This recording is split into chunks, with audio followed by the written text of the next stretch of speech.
పాఠశాలలో మెట్ల చిట్టాపూర్ గురుకుల పాఠశాలలో పేపర్ ప్రకటన చేయకుండా 2 పోస్టులను వారికి సంబంధించిన అధికారులకు సంబంధించిన వారికి కేటాయించుకోవడం జరిగింది.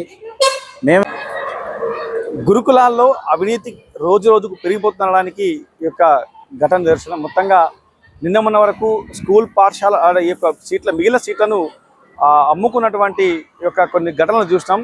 సో స్కూల్లో ఉన్నటువంటి విద్యార్థులు ఏదైతే ఖాళీలు ఉన్నాయో ఆ ఖాళీలని ఈ యొక్క నోటిఫికేషన్ ద్వారా కాకుండా అర్హులైనటువంటి పిల్లల నుంచి కాకుండా డబ్బులు తీసుకున్న వారికే సీట్లు ఇచ్చిన విషయాన్ని మన ఛానల్లో మొన్న మనం డిస్కస్ చేయడం జరిగింది.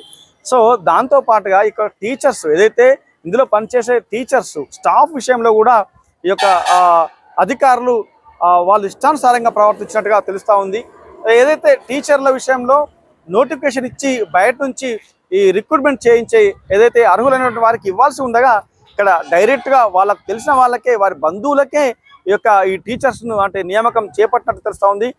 ఇందుకోసం అదే మెట్పల్లి భారతీయ జనతా పార్టీ నాయకులు ఆ జిల్లా కలెక్టర్ కార్యాలయంలో నిన్న ప్రజావాణిలో కూడా ఫిర్యాదు చేయడం జరిగింది.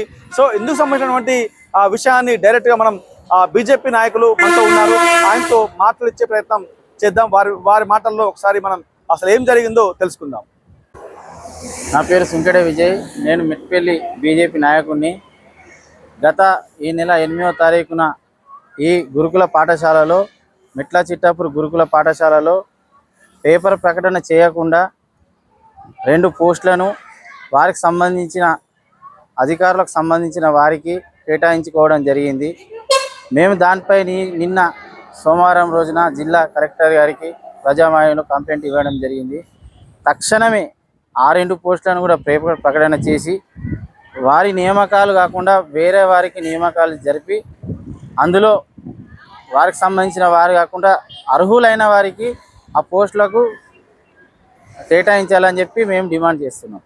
ఎలాంటి నోటిఫికేషన్ లేకుండా డైరెక్ట్గా నియమించుకోవడం మాత్రం అన్యాయం అని చెప్పేసి చెప్తా ఉన్నారు. సో దీని మీద ఖచ్చితంగా జిల్లా కలెక్టర్ స్థాయి అధికారులు తప్పకుండా దీని మీద దృష్టి సారించి ఇందులో ఎలాంటి అవకతవకలు జరిగినాయి, మరి ఏ రకంగా వీళ్ళని రిక్రూట్మెంట్ చేసుకున్న విషయాన్ని తప్పకుండా తెలియజేసి అర్హులైన వారికి పోస్టులు ఇవ్వాలని చెప్పేసి కోరుతా ఉన్నాం.